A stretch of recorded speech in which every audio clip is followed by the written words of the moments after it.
রাব্বুল আলামিন বলেন ওয়ায়ামুদ্দুহুম ফি তুগয়ানিহিম ইয়ামাহুন।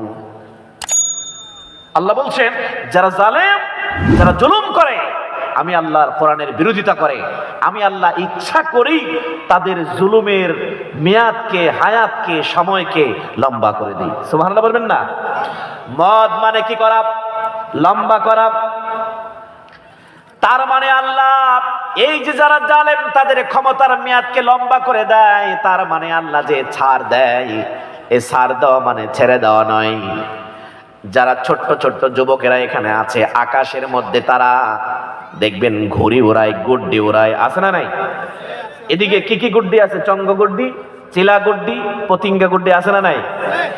দেখবেন প্রবল বাতাসে যখন ছোট্ট ছেলেরা ঘুড়ি আকাশে উড়িয়ে দেয়, ঘুড়ি যখন টান মারে,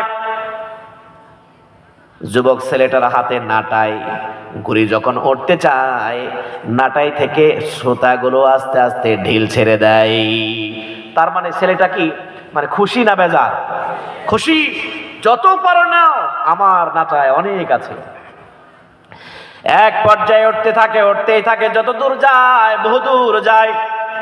যেতে যেতে ঘড়ির মালিক তার নাটায়ের যত সুতা আছে ছেড়ে দেয়। এরপরেও যখন আরো যায়, তুফান বরাবর বাতাস যখন ওঠে, যখন ঘড়ির মালিকের কাছ থেকে ঘড়ি ছিঁড়ে চলে যেতে চায়, ডানে বামে কাউ আমারে, ঘড়ির মালিক মনে করে না না, হাতছাড়া করা যাবে না।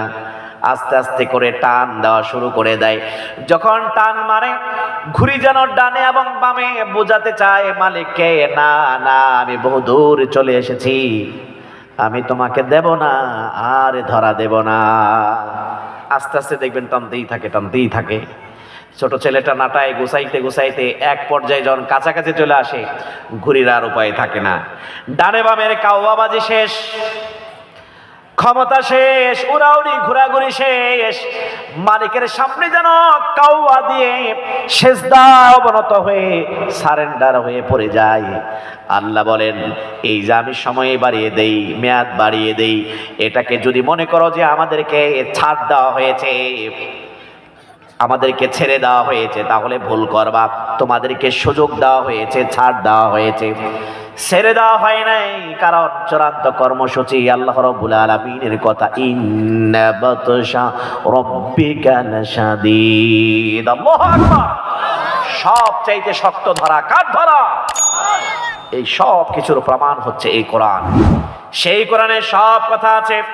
নামাজের কথা আছে, হাজির কথা আছে, গাজের কথা আছে, রোজাদারের কথা আছে, বৃদ্ধের কথা আছে, মায়েদের কথা আছে, বাবার কথা আছে, ছেলের কথা আছে, মেয়ের কথা আছে, যুবকদের কথা আছে না নাই? তবে আপনাদের এই অঞ্চলের যুবক দেখে আরেকটা কথা মনে পড়লো। আমি চিটাগাং বিভাগে সবচেয়ে বেশি মাহফিল করি, চট্টগ্রাম, কক্সবাজার। আজকে থেকে 7-8 বছর আগে যখন টেকনাফে গেলাম মাহফিলে, ওখানে যাওয়ার পর এরকম যুবকদের উদ্যোগেই তাফসীর মাহফিল, ওদিকের অধিকাংশ মাহফিলগুলোই যুবকদের উদ্যোগে। তো আমি আলোচনা করতেছি আমার মতো করে, হঠাৎ করে আমাকে একজন যুবক এসে বলে, হুজুর আলোচনার মাঝখানে একটু বাবার বিরুদ্ধে কইেন। তো আমি তার সরল কথাটা আমি বুঝতে পারি নাই। আমি বললাম না না, কেমনে বলি বাবার বিরুদ্ধে? আল্লাহ বলছেন ওয়াবিল ওয়ালিদাইনি ইহসানা, পিতামাতার বিরুদ্ধে নয়।